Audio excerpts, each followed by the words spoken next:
Hello mga ka-offloader, mga ka-earthlings. Pag-usapan naman natin ngayon ang top gainers sa araw na to ng April 21, 2026, Martes. So, top gainers natin sa Philippine stock market is ito sila. ICT, BDO, MBT, SMPH, FB, San Miguel, Maynila, GFC, Jollibee.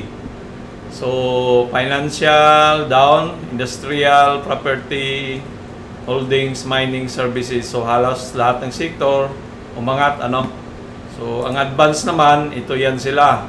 Yan. Tapos, decliners, ito naman yung decliners. So, tara na, umpisahan natin. Pero bago ang lahat, bago ka sa aking channel, maraming salamat sa pag-views. Pakipindot naman ng subscribe button saka bell button para notified ka palagi. Ito po si Offloader, ang inyong vlogger na walang subscribers at viewers.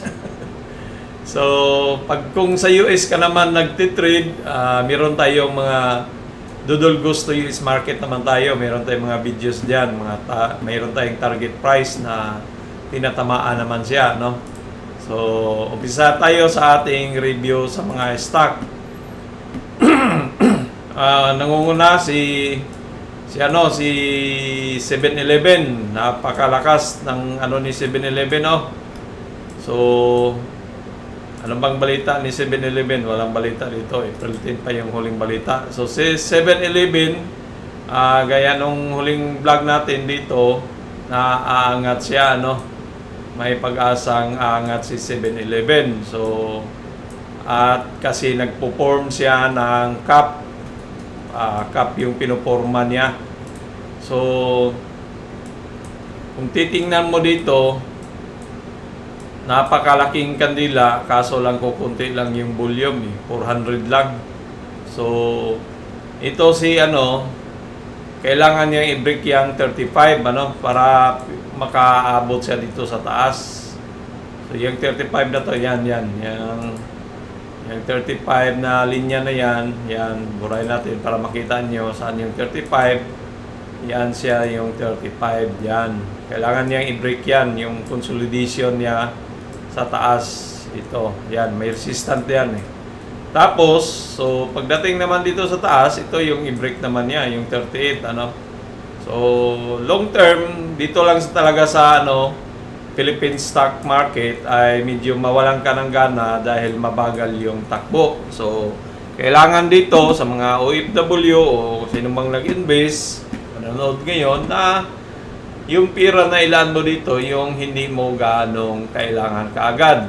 Kasi kailangan din mong kumita naman, pero yung mga surplus na pira mo, ilagay mo dito. O mag-budget ka lang ng paunti-unti.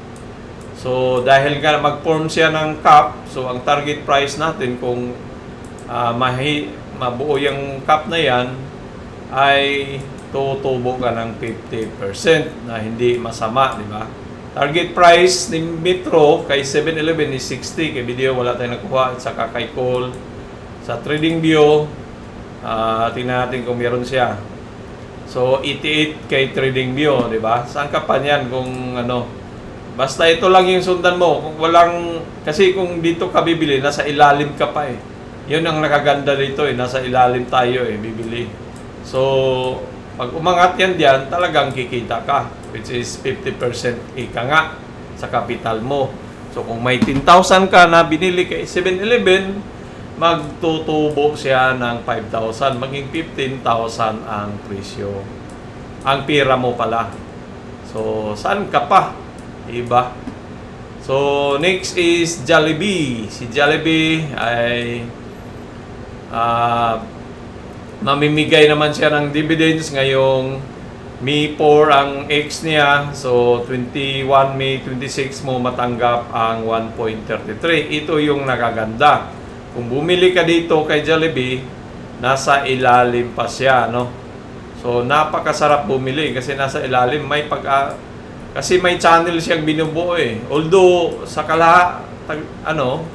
downtrend siya downtrend. Pero, kung dito naman sa channel natin, pag umangat yan si Jollibee, kikita ka naman, di ba? Kasi kung dito ka nga nakabili, magkano naman yung aangat sa pag tinamaan tong trend line natin? So 26%, ano? So dalawang beses na tayo nakatanggap nakatanggap tayo nung November kay Jollibee ng dos naman kasi dito tayo nakabili. So ngayong Mayo naman makatanggap din tayo. So yun ang nakaganda, di ba? Paano kung tataas pa yan?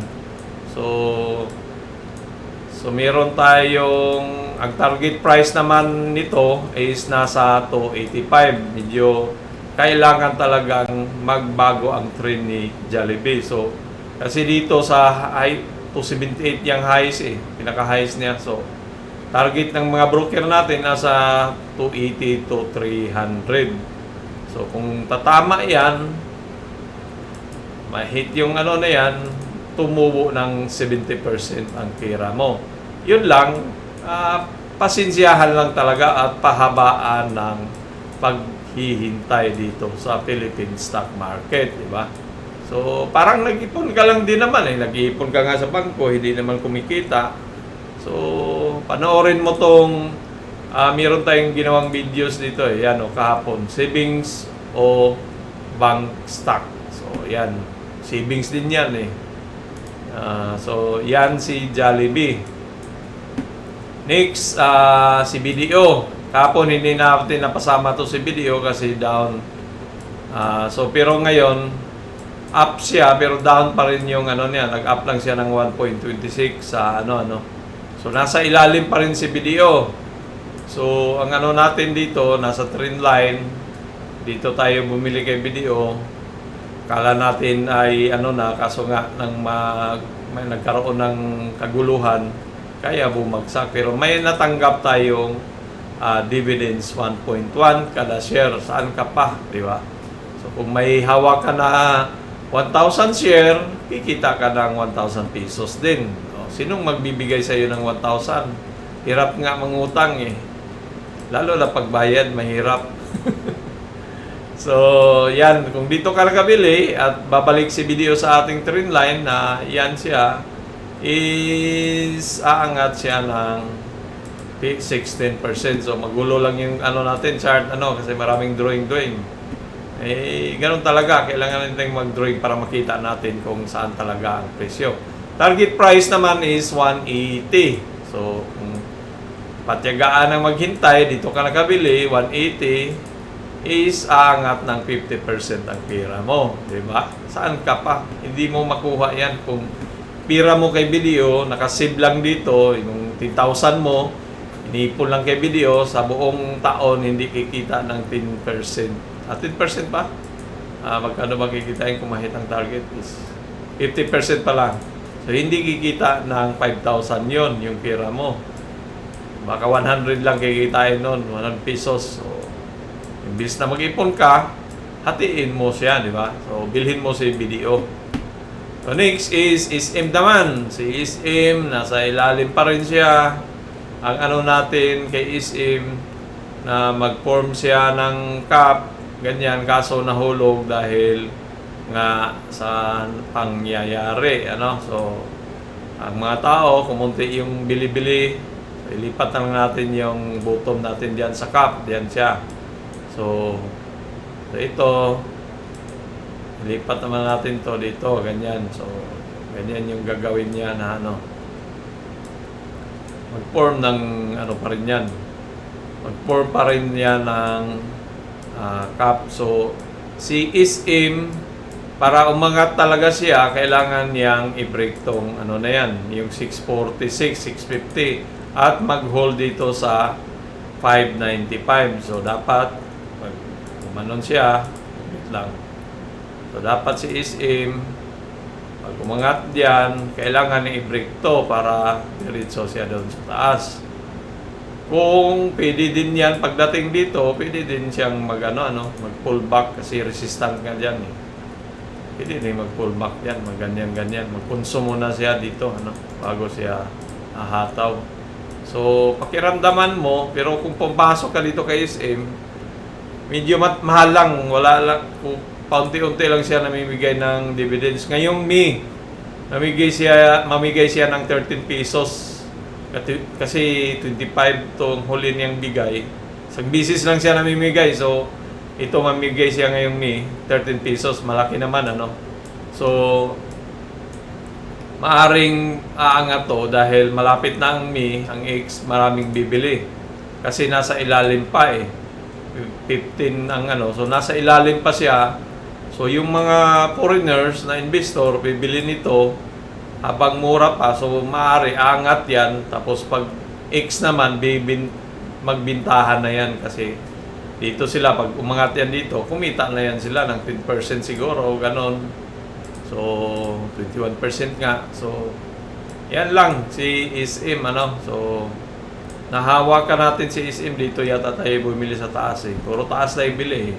Wala tayong hindi natin kontrolado yung panahon. May mga pangyayari. So, anyway, highway, ganun talaga ang buhay. Basta wag mo lang ibinta, hindi ka talo diyan, paper loss lang yan. Nandiyan pa rin yung pera mo. Kasi pag umangat yon, babalik din yan yung pera mo. Ganun pa rin yon. Kasi paper loss lang naman yan eh. Down ka nga dito, hindi mo naman siya ibinta, so hindi ka lugi niyan. Nandiyan pa rin yan. Pag bumalik dito sa taas, so kumita ka na naman, di ba? Pero pag kumita ka, kailangan mo ibinta para talagang totoong kumita ka. Ayun, ganun yon. So, LTG, Lusyutan. So, hindi pa tayo nakabili nito. Dati, nakabili tayo nito. Alaga natin to dati. Tapos, nung kumita na, bininta natin. So, ano muna, dito yata tayo nakabili sa baba niyan eh. Dito, yan o. Dito tayo sa Noybi nakabili dati. So, nung kumita na dito, ay bininta na natin siya. So, kumita tayo ng dito eh, 40 yata. Yan o. Kasi 42% nga yung So, yun lang, pabaan talaga ang pasensya. So, si LTG is nasa gitna pa siya.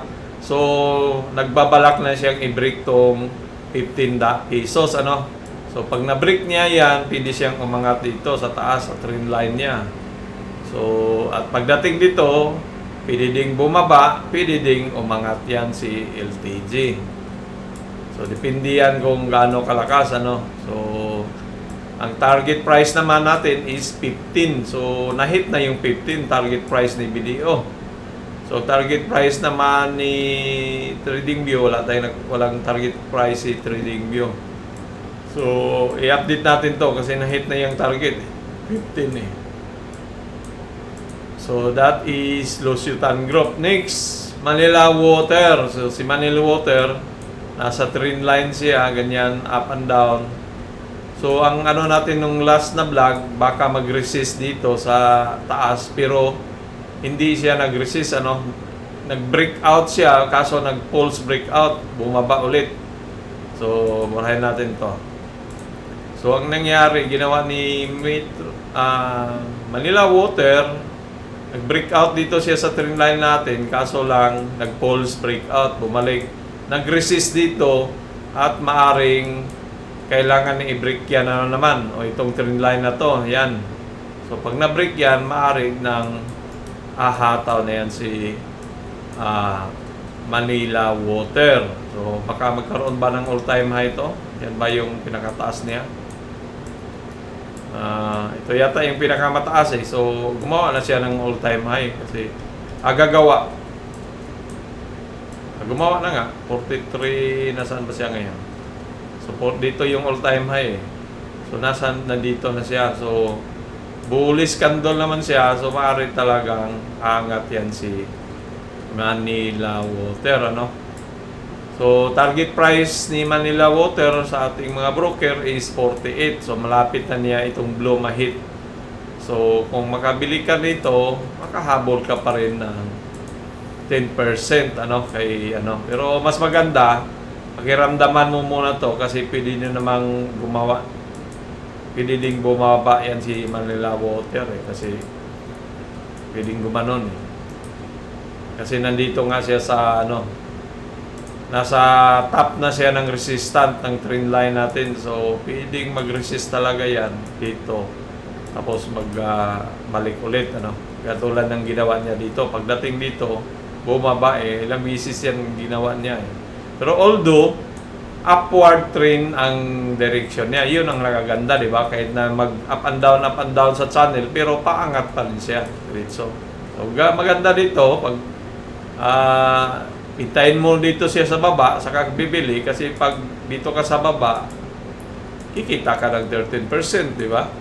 So, yan po ang ating stock review ngayon at tayo ipapasok pa, kakain pa. Maraming salamat sa mga nanood. Sana naman tuloy-tuloy kayong manood kahit walang manood. So, adios mi amigos, mi amigas, babu!